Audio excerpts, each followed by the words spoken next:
नमस्ते यहाँलाई आज पनि एउटा राम्रो घडी बिक्री भनेर आज ठ्याक्कै त्यो अगाडि देखेको हुन्छ त्यो क्याम्पस मोड दमको क्याम्पस मोड उत्तरतिर आउने ठुलो पिच बाटो नयाँ आम्दा हस्पिटल हुँदै आउनुपर्ने हुन्छ। त्यसपछि खरखरे चोकको अलिकति उत्तरतिर आइसकेपछि पूर्व पस्ने बाटो छ। त्यहाँबाट पस्नुभयो भने लगभग यो 100 मिटर पूर्वतिर आउनुभयो भने ठ्याक्कै यो बिक्रीमा रहेको घडी पाउन सक्नुहुनेछ।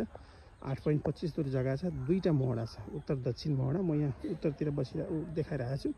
बाटो परेसम्म छ हुन्छ यो बाटो 30 फिट यहाँले मुख पाउन सक्नुहुन्छ। त्यही अनुसार लम्बाइ हुनेछ 50-51 फिट जति लम्बाइ हुनेछ। 50 फिट जति लम्बाइ देखिएको घडी हो। एकदम राम्रो घडी छ दमक 2। यहाँले खरखरे चोक अथवा प्रगति टोल भनेर आउनुभयो भने हुन्छ। खरखरे चोक प्रगति टोल भनेर आउनुभयो भने हिमावि स्कुल पनि नजिकै छ, नयाँ आम्दा हस्पिटल पनि नजिकै छ। सबै चिजको सुविधा भएको एकदम राम्रो ठाउँमा छ। यहाँले यो भिडियो पुरा हेर्न चाहनुहुन्छ रियल इस्टेट नेपाल भवन थापा युट्युब च्यानल गएर पुरा भिडियो हेर्न सक्नुहुन्छ। डिटेल्स, कन्ट्याक्ट नम्बर, प्राइस सबै त्यहाँबाट पाउन सक्नुहुन्छ। थ्याङ्क यू, धन्यवाद।